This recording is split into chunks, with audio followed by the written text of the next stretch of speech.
Hello lovelies, how are you all doing today? I hope you are well.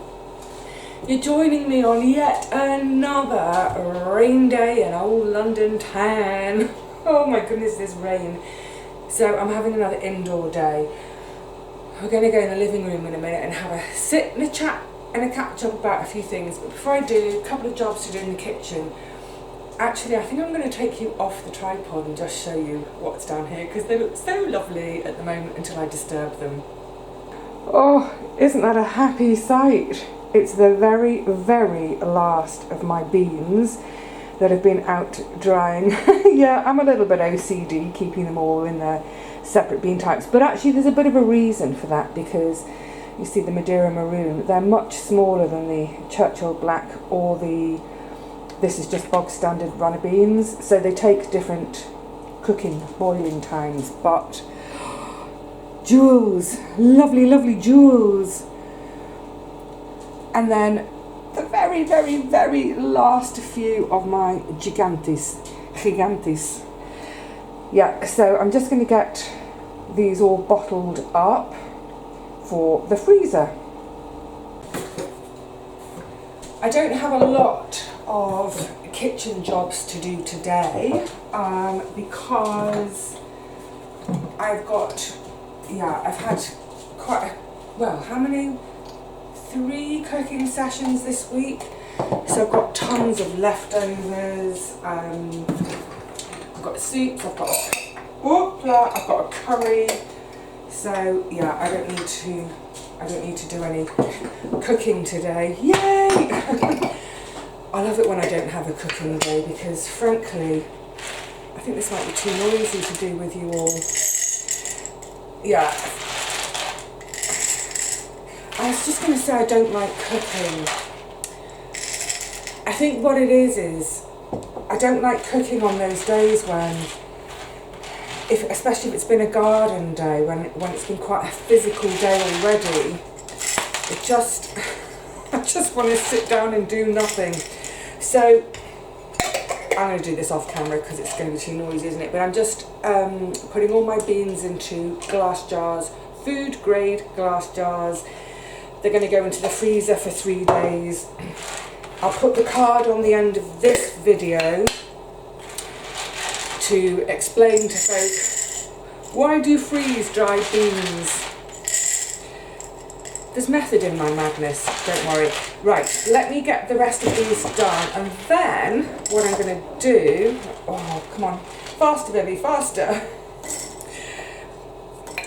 After these are done, I'm going to get on with the cucumber seeds. Remember that we started a few days ago, I say we, it's the royal we. We started a few days ago. They are ready for their final bit of processing. Okay, I'll finish this and then we'll move on to cucumber seed saving. Done. Let's just pop this down here for now. I forgot to say just then, the final weigh-in, let's just put these excess jars back away.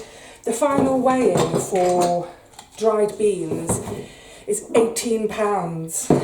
Yay! I've done it in pounds because I know most people in food terms think in pounds and ounces. Actually, I think most people think in imperial measurements full stop, don't they? Apart from in temperature, I think most of us have converted to Celsius now, but yeah, when you think, if someone says how tall are you, we always answer in feet and inches, don't we? How heavy are you in stones and pounds?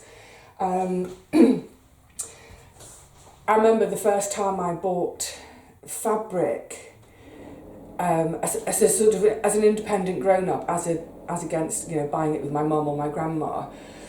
I asked for it in yards and they were measuring it in meters, so I've kind of forced myself over the years to do meters in measurements, so fabric, size of my allotment, size of my flat, but also in cooking, doing things in, I was going to say grams. Yes, grams, that's right, I'm totally confused now. Right, okay, so the cucumber seed saving.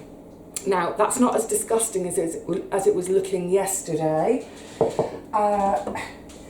Yesterday it had some really interesting mould growing, but I just decided, yeah, enough. Let's get rid of that. So all I've done with this, I've just used a spoon, scoop that off, chuck it away. So at this stage, now in theory, all that gelatinous stuff should have come off my seeds. Any seeds that are floating are duds. I don't see any. There might be one that's trying to float. So now it's time to get them washed, and this one's at the top of my pile, so I had to share it with you. Then they're going to go on a tea towel to dry. Do you remember a couple of weeks ago I showed you my RNLI tea towel, of which I'm very proud. Like this one. Can you see what it is yet? Swanage, yay! It's a bit threadbare, look. I don't know if this will make out on camera, but can you see it's threadbare? I've had it a long time. But what's lovely is, you see this image? Studland Bay, that's where I went for one of my swims. There's the Swanage Railway. Yeah, lovely, of course. Corfe Castle, which I know that many of you know. Oh, and right down here, I spoke about him a few times. Oopla. Old Harry Rocks. Lovely. Okay, so I'm just going to have my tea towel ready, just folded a couple of times because it's going to be a bit wet. In fact, I'm going to put it on the draining board for now. And then really very simply, I'm going to pour off. Actually, shall I bring you a little bit closer? Come closer. Come closer, don't be shy. And if I can tip you down a little bit. So I'm just going to pour off the worst of that kind of scuzzy, nasty water. Some of those little, what look like seeds that are escaping, they're almost like little husks. In other words, they're not fully formed seeds. So I've just got them in my sieve now, very simply. Going to give them a squash around, rinsey, rinsey, rinse. When I do this, can you hear me over the water? When I first put my hand in to do that, I can still feel that very slightly gelatinous material. You can just feel that it's sort of, they're not wet from water, they're wet from something thicker. So yeah, give them a really good rinse. Job's a good one. Can you see? Lovely. So now, very simply, bang, bang, bang. And then I'll just spread them out a little bit so they don't, as they dry, sort of stick to each other. Look, you know, if they stick to each other, the thing about cuke seeds is they are big enough to then just sort of pull apart. Let me just show you a couple side by side. So I'm going to show it to you on my finger. So can you see there, this one here, it almost looks like sort of the husk or a shell of a seed rather than a seed. And this nice plump one here. So that's one of the immature, undeveloped seed. So that's rubbish. That will be thrown away. That's my good one that I'll keep. So just pop them there for a sec. And now I'm going to push you back and lift you up again because I want to show you something. Oh my goodness, what a week. I'm going to have a right royal rant in a minute. So, part of this week, there's been all sorts going on and not going necessarily well because, for instance, oh, it's heavy. This happened. It's the door in front of, oh, I'm going to put it down, it really is heavy. It's the door from in front of my washing machine. When that that washing machine man, installation man, really stitched me up like a kipper, because now that the door's off, I can see just how badly installed the washing machine is. It's, on one side it's too far back, on the other side it's tilted. It is completely wonky. So he's put the door onto that so it won't fit in with the other door. So of course, when I'm opening it, it's barging into another door. Anyway, it's fallen off. Now, in theory, I ought to phone the company to say, look, this has happened. It's not good enough. You need to come back and sort this out. However,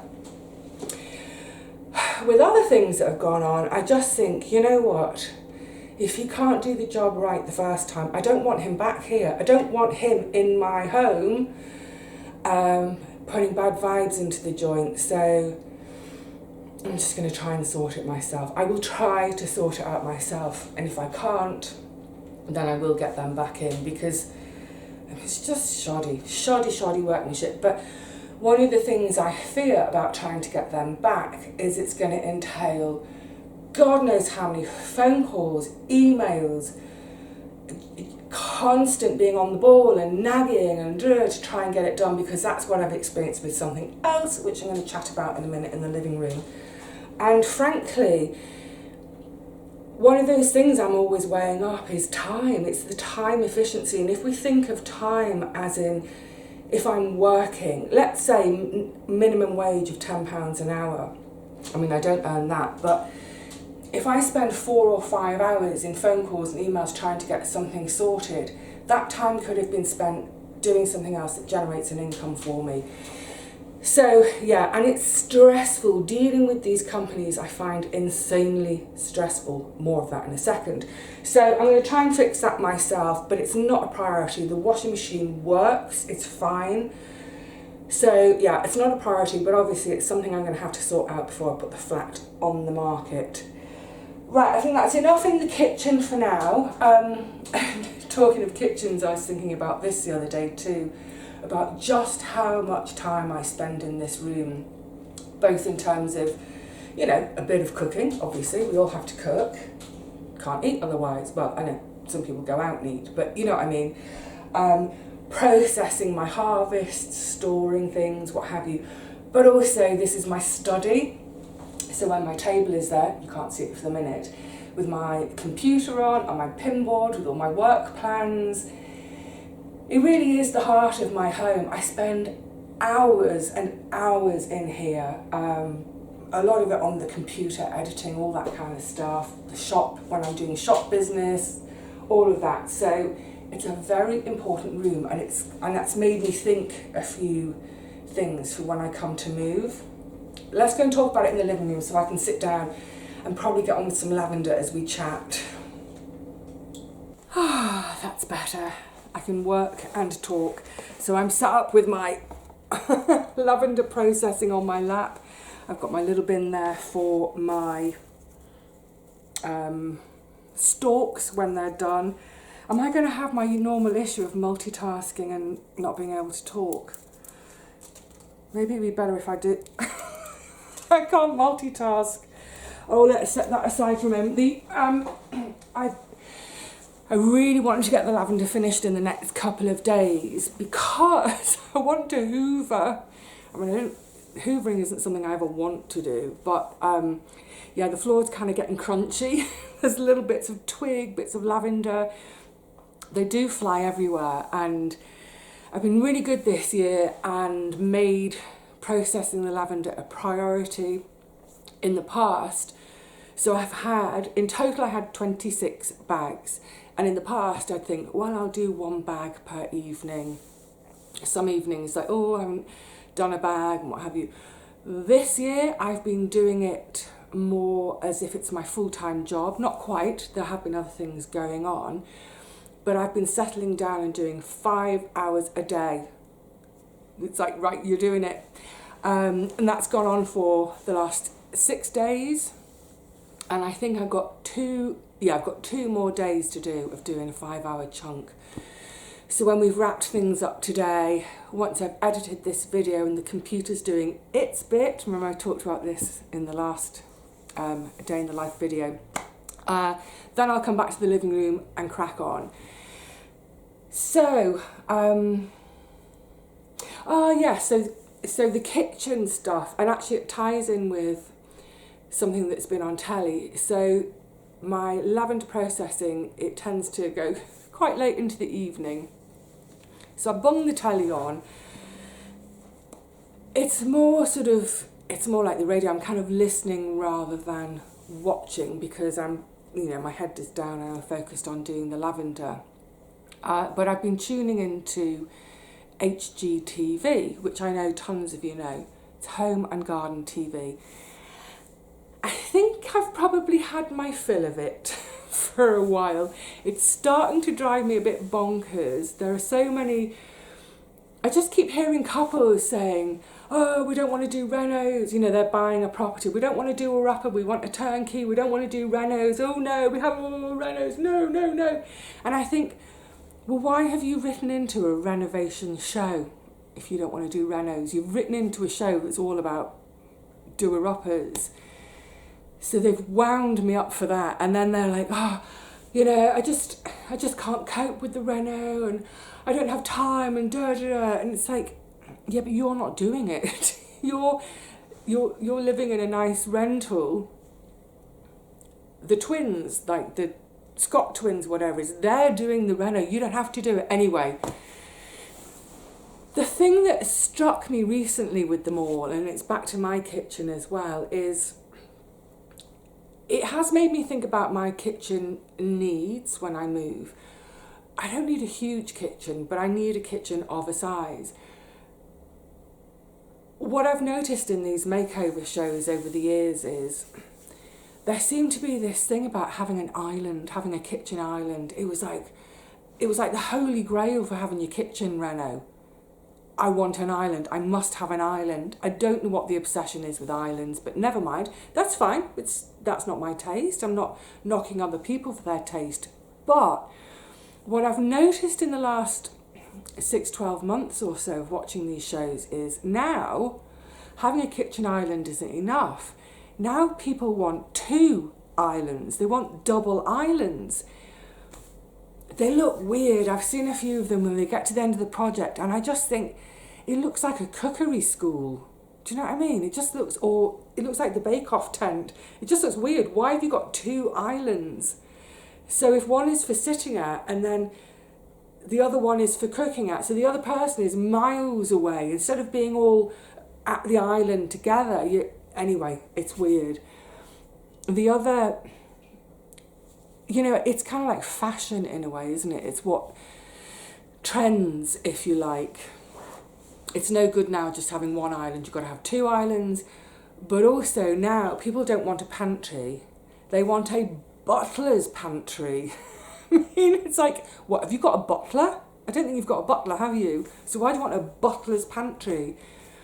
Once upon a time, it used to be enough to have a big, a walk-in. I remember my nan's pantry. It was a cupboard, but it was big, so it was a walk-in. Shelves all down the back, and to the side the marble slab for keeping your cold stuff on. But no, now it's got to be a butler's pantry. It's got to be a room. It's like a second kitchen. It's like a second kitchen for all the food and the appliances, so then you have your show kitchen with your 2 islands in, just to impress people. I don't know, it's weird. And now everyone wants a wine fridge. Well, it used to be, I want a wine fridge. Now they want a wine room next door to the butler's pantry. And like the sink, they don't want the sink in the kitchen anymore. It's got to be in the butler's pantry. I don't know. It bemuses me. Anyway. Oh my goodness, home do-up trends and how they go. Now, obviously, I'm not going to be looking for a kitchen anywhere near that size. In fact, the kitchens, butler pantries, wine rooms, etc. that I see on these makeover shows are probably about the size of my entire flat. And let's face it, I mean, it's not realistic for the majority of us, is it? But it has made me realise. So someone sent me details of a property in Wales. I'm not interested, I'm not moving to Wales. But anyway, it was a little 2 up, 2 down, and in fact, the square footage of this little 2 up, 2 down place, so I wouldn't have it anyway because it's got stairs, the square footage of that place was smaller than my square footage of my London studio. So you can imagine how tiny, minuscule the rooms were. The second bedroom, you couldn't even get a bed in.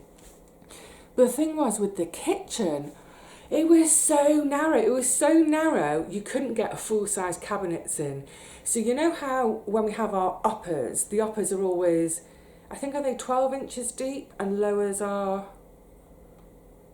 18, 24 inches deep, I'm not sure. But anyway, this kitchen, they had to use uppers as lowers because it was so tiny. And then from that, the cooker stuck out and you had to kind of snake past the cooker to get to the back door.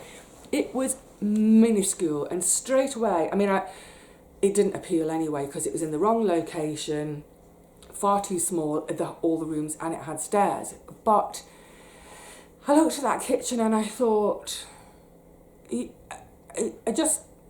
don't have a lot of stuff, you know, like plates and gadgets and all that. But where would you put anything? Where would you put your jars of produce? Where would you... Nah. But the other big thing for me was that, like I was saying about having my table in the kitchen, I use it as a study. I work there. But also when I'm not working there, when the computer is away, it's another work surface, it's somewhere to sit and eat. So I think, yeah, I'm certainly going to be looking at kitchens that are big enough to have a table in, even a small table. There was a property I looked at myself this time, and it's one of those where you look at the first couple of pictures and you think, oh, this might be it, this might be it, this might be it. But the further you go on with the pictures, the more disappointing it gets, until finally, again, the kitchen, that first kitchen I was just mentioning with the cabinets, by the way, I worked out it was a quarter the size of my kitchen here. A quarter! And my kitchen here is not massive. And that property I looked at, I mean, it was just not my taste. That's fine. You can take that out and put your own taste in. That's not an issue. But it was really, really skinny. So, yeah, no room for a table. So it's good. You know, all of this stuff's good. I've been doing my lavender and listening to people talking about wanting 17 islands in their kitchen. Oh, did I exaggerate a bit? Maybe. But also looking at a couple of properties online, it just all helps to cement the kind of the wants and needs, but also it helps to cement the must-haves. So I've said all along, it must be ground floor. It must not have stairs. So that's an absolute, I'm not going to compromise. What's the point of moving otherwise? So 0 stairs, must not have stairs. But also with the kitchen, it needs to be big enough for me to function in. And you know what, if I had a second bedroom, a small second bedroom, then yeah, you might think, oh, well, you can put your study into there. True. But the kitchen still needs to be of a size where I don't feel oppressed by the tininess of the space. I think maybe I'm a bit prone to claustrophobia, I don't know. Really small spaces, yeah, I don't like. Which is why, for instance, the studio setup suits me, because this is a massive room. It's a big, open, massive room, and I love it. It just gives me room to move and be expansive. So good. That's kind of like another sort of thinking process that's happened. It's been done. I can tick that box. That helps me when I'm coming to move and looking. Still a ways off. It's just to let everyone know, I mean, I've said it over and over again, but just to reiterate, this is the actual house hunting. It's not even going to start till next spring. Fine, at the earliest. So what else has been going on? So the other really irksome thing, I need my water and I haven't got it to hand. Give me a tick. That's better. I like having my water to hand. Okay, so, well, this next bit I was going to film on Thursday. I was fuming. I should just say it's Sunday today, which means the clocks have gone back. Shorter day, but an extra hour in bed this morning, or, as I did, an extra hour of reading last night. I'm loving it being reading season again. And thank you so much for your response to the last video with the books. I will carry on doing book videos, but you know what, they're never going to just be a simple book review. I liked this, I didn't like this. They're always going to be much more expansive than that because of all the thoughts books prompt in me and that we can share our thoughts. I've lost my train of thought. Yes, so last Thursday, God, I was fuming. I was fuming from frustration. Marks and Spencer's Bra Saga Part 4, except it's now become Bra and Glove Saga. Oy vey. So this stupid situation with the bra and trying to get a refund and not getting a refund, being given a gift card instead, then the gift card doesn't work, so I get in touch, what's wrong with my gift card? I actually worked it out on, I think it was Thursday, because I wrote another stiff letter to them, that so far I've spent about 5 hours trying to get not a refund, but now this gift card sorted out. Well, including the initial going to the shop to try and get a refund. 5 hours. And like I said, if I was charging my time at minimum wage, that's 50 quid. 50 quid of my time. Fed up. And yes, I did write a long, long letter detailing absolutely everything that had gone on, both at the shop, a lot of detail with that, and then the subsequent email back and forth, and the terrible customer services on the phone where they don't know what they're talking about, frankly. More of that in a second. And I got a letter back that said, we are sorry to hear you've had a disappointing experience. This isn't a disappointing experience. A disappointing experience is if, I don't know, you go to see Father Christmas and there's alcohol on his breath or something. This isn't disappointing, this is outrageous. This is, you've got my money and I've got nothing to show for it. Anyway, so that didn't really elicit a response or get anything going any more quickly. So I'd kind of pretty much given up with the gift card ever being replaced or ever getting that money back. And I just thought, you know what, I've spent 5 hours or whatever on this already. I cannot afford to spend any more time on this because my time should be spent sewing and getting things into my shop for Christmas, for example, or the myriad other things I do with my time to earn just a little bit of money. It's not a fortune, but just enough to pay my bills. So I'd sort of pretty much given up. Now, in the meantime, I had decided that I wanted to get more thermals. Remember, I was mentioning the thermal long johns, thermal long sleeve t-shirts, tops, and a couple of the lounge pant things. And I just thought, you know what, I'm just going to go ahead and do an online order. I'm not going back to that shop. Apart from the fact that the shop, the stock is so low in that branch. There's a size 6 or a size 20 and then there's nothing in between. So I did it online, and despite the horribleness over the bra scenario and not just the in-branch staff but the customer services and all that, I thought, well, I am going to go back to M&S online because the thermals that I got last year were so great. So this isn't me absolutely slamming M&S, but I'm going to share something with you in a minute which is really important for some of you who are not so techie, as I'm not. Really important. So I thought, yeah, I'm going to go back to them for my thermals because A, they arrived quickly last year, the fit was perfect, absolutely perfect to size.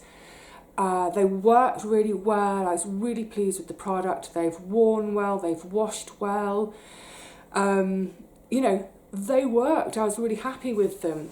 Oh, and the other thing with M&S is they do various lengths.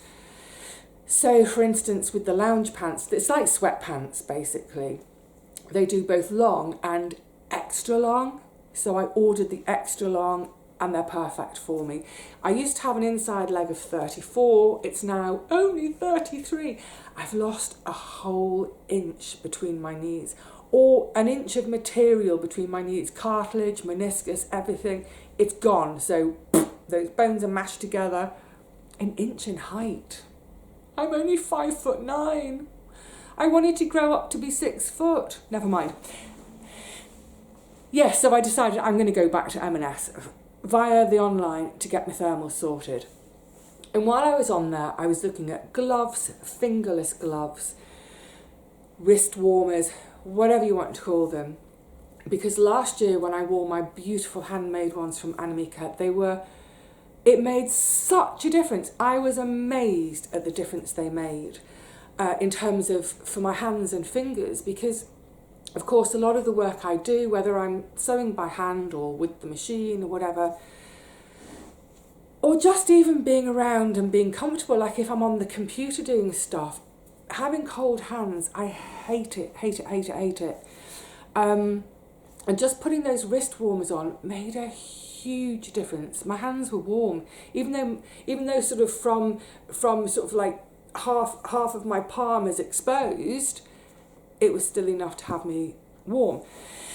So I wanted to order a pair of fingerless gloves because I don't want to use my beautiful handmade ones every single day because they're precious, but also when I go to wash them, I don't have a pair to wear while they're drying. So I ordered a pair. Now, they were quite expensive. This is all they had. The colour, they didn't give colour options. In the picture, they were blue and green. I thought, I like that, but this is what came. And you can see they're really, really fine knit. They feel gorgeous. I'll pop this one on so you can... Oh, that's the broken one. I don't want to put the broken one on anymore because I don't want to break it further. But because it's such a fine knit, I look like I'm wearing a bandage. I don't really like the colouring. Anyway, it's fine.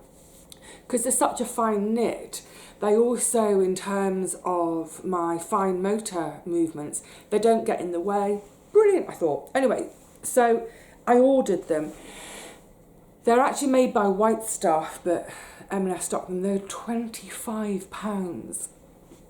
God alive. I mean, that's a lot of money. Yeah, I know there's going to be people saying, make them from an old woolly jumper. I don't have any old woolly jumpers around to make them out of. I could get one from a charity shop, but a jumper in the charity shops around here is going to cost 10 quid anyway.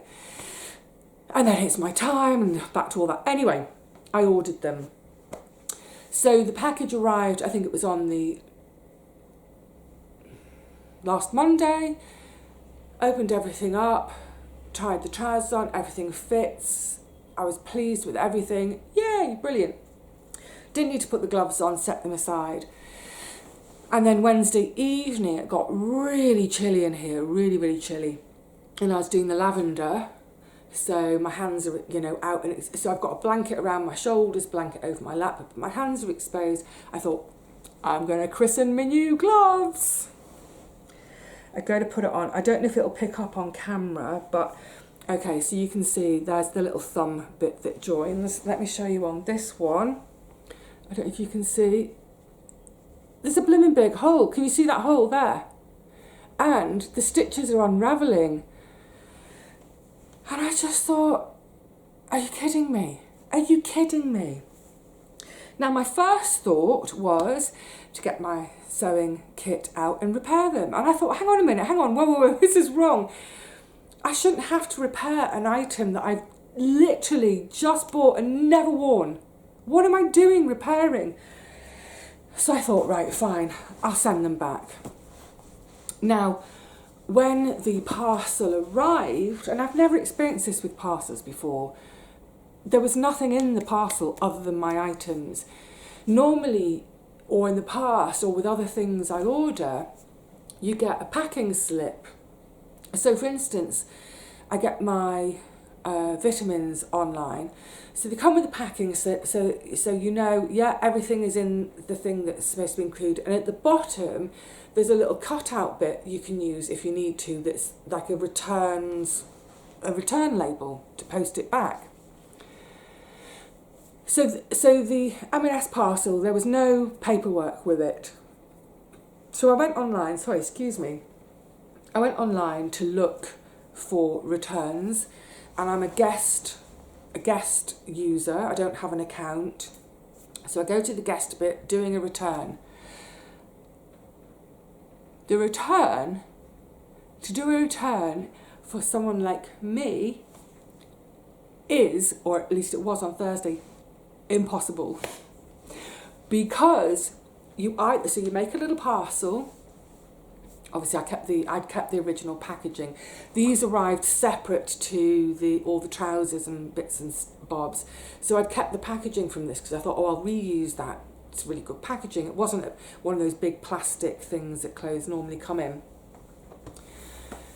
So put it in some packaging, Then take your phone to the post office and show them this QR code.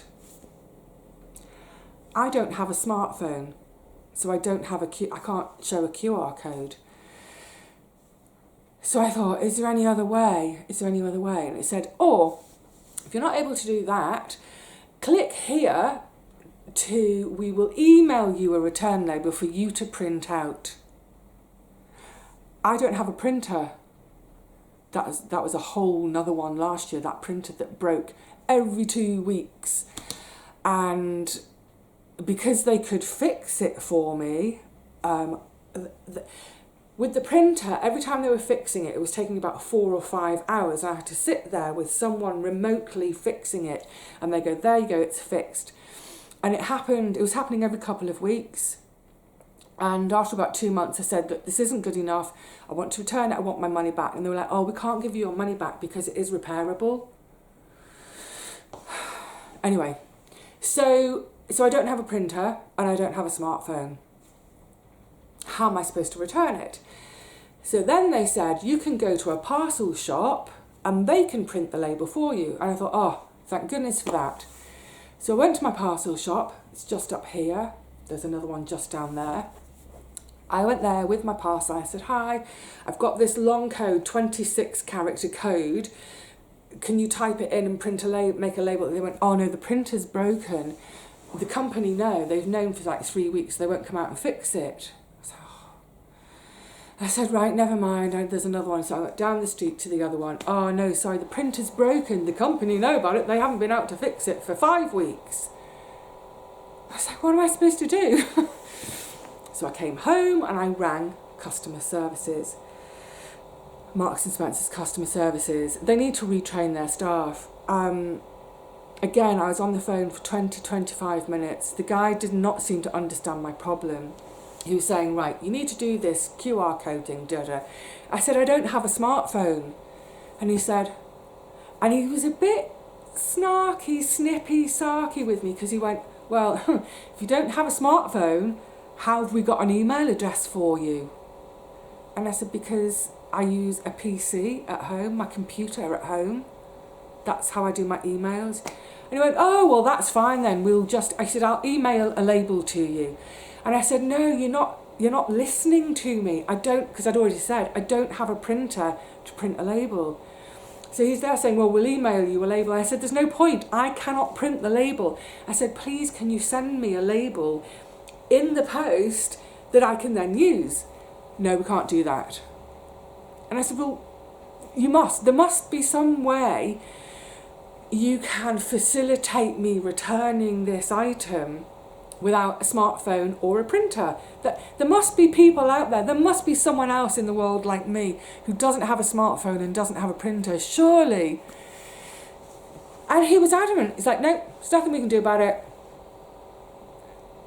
So I'm supposed to go and spend 50 quid to buy a printer in order to print a return label to M&S to get a refund for a £25 item. Yeah. Sorry, there's nothing I can do. So I put the phone down, and I just thought, first, I mean, I raged for about 10 minutes. I was effing and jeffing all over. I was stomping around the flat going, for Barbara's sake, da, da. I had a proper rant for about 10 minutes. Then I burst into tears, and the tears were just frustration, because firstly, I've spent so long trying to sort out the bra scenario, and now I've got these gloves, and I was thinking, this is your own stupid fault, Vivi, for going back to M&S after the bra incident. You should just never have gone back to M&S. I don't care how good their thermals are. You shouldn't have done it. It's your own fault. Then I was angry with myself. So then I calmed myself down, and that was on the Thursday. And then Friday morning I thought, this is absurd. So in the meantime, the gift card scenario. So I've been emailing every couple of days, and they say, it'll be with you in 2 days. And 2 days later, nothing. I email, oh, it's probably going to be 72 hours. So I wait 3 days, email them. I still haven't had it. And earlier in the week, I'd emailed again to say, where is this blimmin' gift card? Because they were going to send it electronically. And they said, oh, it should be with you at the end of the week. If you haven't had it by the end of the week, do please feel free to contact us. They make everything sound like they're doing me some massive favour, and they're being really, going out of their way. Anyway, so Friday morning, still no gift card replacement bra. I've got a £25 item which I can't return. It's arrived bust. So I wrote another email. And by that time I had decided that actually none of this, I was going to send one more email, and after that I wasn't going to pursue it anymore. And this is how companies get away with it. This is how companies get away with being rubbish, is people like me. And I know someone's going to say, oh, it's not a lot of money, someone's trying to get a refund for a £2,000 holiday that didn't happen. That's not the point. It's not about how much it is or how little it is. £25 to me is a huge amount of money. But even if £25 meant nothing to me, it's the principle that the company has got my money and I've got nothing to show for it. Anyway, so I wrote another email saying, still haven't had the e-card. Please get this sorted today. This has gone on far too long, and I am utterly fed up and angry with the situation. Oh, and told them about the gloves and how their customer service person had told me there was no other way for me to return it. And I said, I think that's absolute nonsense. You should send a packing slip with your items with a returns label for people like me who don't have a smartphone or a printer. And then, and I don't know if this made the difference or not, for the first time in all of this, I pulled the social media card. Not that I think I'm anyone big or special. I'm not. I'm tiny. I'm tiny, tiny, tiny. But I said, it's got to the stage where I'm going to start talking about this on social media. I'm going to tell people how terrible this has all been via my social media. Anyway, that was Friday. Heard nothing. I was getting ready to film this. I'm glad I calmed down, because this morning I've had an email which amazed me because it's Sunday. They said, there's nothing wrong with the original e-card we gave you, try it again. And I thought, oh, here we go again. Guess what? It worked. Today it worked. I've got a screen grabs. What's it called when you take on your computer, screenshot? I've got screenshots of all the other attempts, because they've made me try it over and over again, and every time it says invalid card. So it's not like it was working and I made a mistake. Anyway, it worked. But they also, in that email, and this is the warning to people about the returns policy with M&S. Firstly, even if you've worn an item once and it breaks, do not expect a refund from them, because that bra had been worn 3 times and they wouldn't refund me. So don't expect a refund from them, and don't expect them to make the gift card, don't expect them to make anything easy. But the big thing was the online return. So when you look online at the options, there's no option for me. So I phone customer services, spend 20 minutes arguing the toss with this bloke, and he's saying to me, you have no other options. So at that stage, that's the stage I was prepared to just say, you know what, that's £25 down the drain. Oh, and the other two bras. It's basically 18 and 28. It's about £56 worth of goods. I was prepared to just go, you know what, down the drain. The email today has said, we can post you a returns label. Now, I specifically asked the guy in customer services, can you not post to me via, the post office snail mail? You've got my address because that's where the items were delivered to. Can you post a label to me that I can use to then post this back? No, can't do that. Anyway, so the email this morning has said they can post me a label. Oh, sorry, excuse me a sec. Where was I? Yes, so I've replied to that. As soon as I got that email this morning, I tried online again with that card and it worked. Hoorah. Replacement bra, how long will it last? But anyway, so I've now written back to that person on email to say, thank you for finally getting things sorted. I've tried the e-card, it worked, or the gift card, it worked, brilliant. But also, yes, please do send a returns label to me via the post so that I can use that to return these faulty goods. I mean, it's ridiculous. It shouldn't be this stressful. And look, before anyone jumps down my throat, look, I know there are things in life far more stressful. Moving house is stressful. Dealing with the death of a loved one is stressful. Losing your job is stressful. But the fact is, with all those things, we kind of expect them to be stressful. People around us know that we're having that's stressful. We accept that. We support each other at those times. What have you? You don't expect buying a bloody bra to be so bloody stressful. Excuse me swearing, but oh my goodness. Buying an item of clothing should not be this flaming stressful. And that bra thing, that dates back now to the 5th of August. So that's August, September. We're nearly to that's 3 months of battling and fighting to get an £18 bra sorted out.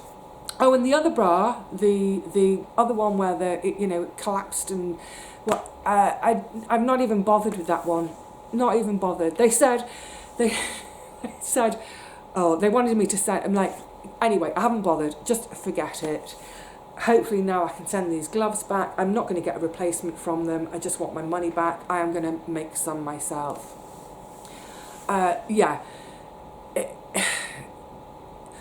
Once upon a time in retail, and I've worked in retail, and I adored my customers. I love serving my customers, I love finding the perfect book for someone, or they come in, they want to buy a book as a present, they've got no idea what to get. So through chatting, through interviewing them almost, I find out about the person they want to buy the book for, and then I can think, oh, I know, I've got the perfect book. And then when people come back weeks later, especially around Christmas time, and they come back in the new year to say, that book you helped me to find for my dad or whatever, oh, he loved it. I love serving customers. And once upon a time, it used to be that retail, it was all about the customer experience. And the only thing a customer had to do was come into a shop, choose the item that they like and take it to a counter. Hello to the cashier, to the person serving, and pay for it. And it used to be that the cashier would say, how would you like to pay? Cash, check, credit card, touch and go, whatever it's called now. What's it called? Chip and pin, when that came in. Everything was made easy for us. These days, you go into shops, they won't take cash. I'm a cash girl, so I wander in with me £10 note, can't take it. It's legal tender, why won't you take it? And, you know, how many times now are we faced with a till, not a till, you know, a checkout that doesn't even have a human there. So we're packing our own bags and fumbling, oh, we've got to pay, or is my change coming out? Don't forget your change, or you've got to get your stuff into your granny trolley. The person behind you is like getting the hump because you're taking too long. But it's like, look, I'm scanning all my own stuff, I'm packing my own stuff, I'm putting the money in and getting the change out myself. It just seems that we as customers now we're just the lowest priority. We're not a priority. Literally, this is how I feel anyway. All these companies want is our money. Once they've got our money, everything else they don't care about. They don't care about our experience when we're actually in the store. They don't care about our experience with the item. Yeah, I think all retailers need to pull up their socks somewhat. Customer service training needs to be better, and let's just remember, let's just put the customer back at the centre of the transaction, and remember that without the customer you don't have a business. I'm not saying the customer's always right. I've dealt with difficult customers, I really have, but let's put the customer back at the centre of the transaction, and let's provide all those things around them, like staff at a till, like, you know, accepting cash, because some people like to pay in cash. Rant over. So we'll see if my returns label arrives. If it doesn't, excuse me, if that returns label never shows up, I'm not going to get into an email battle to get it. I'm exhausted with M&S.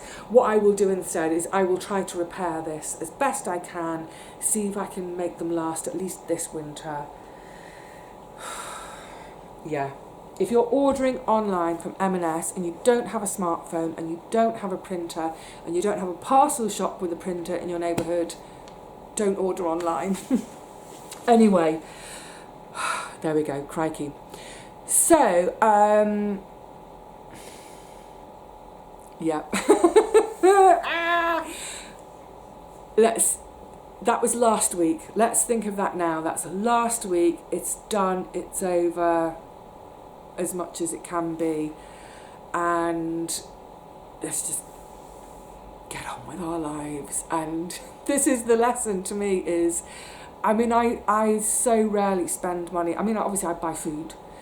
But other than that, shopping-wise, I really buy very little, and when I do need something, whether I'm trying to think of something I've needed recently, you know, like some glue or tape or whatever, I go to my local shops, go to my local ironmonger or whatever, my local bookshop, yeah, face to face. Anyway,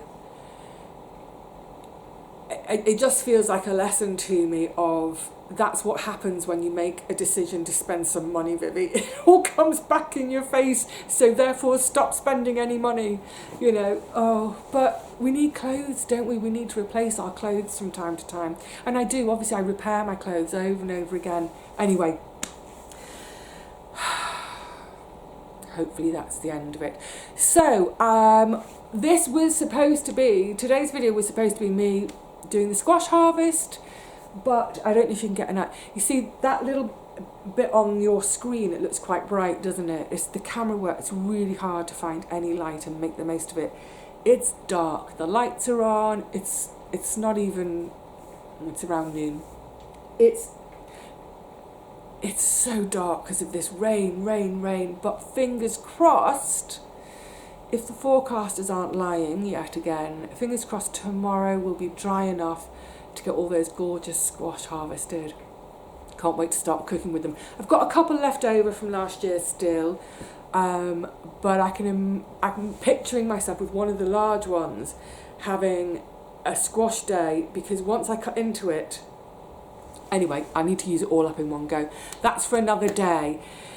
For now, I'm going to relax with my lavender I'm going to do another 5 hours today.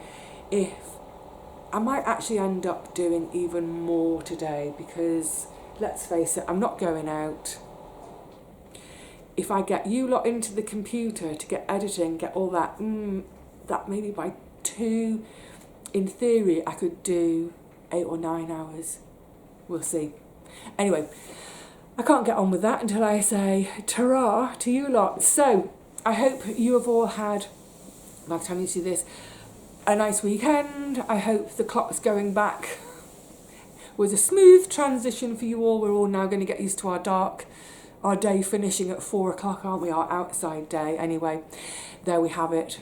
I'll see you all again really soon. Very, very firmly crossing these that it will be in the garden. Until then, cheerio.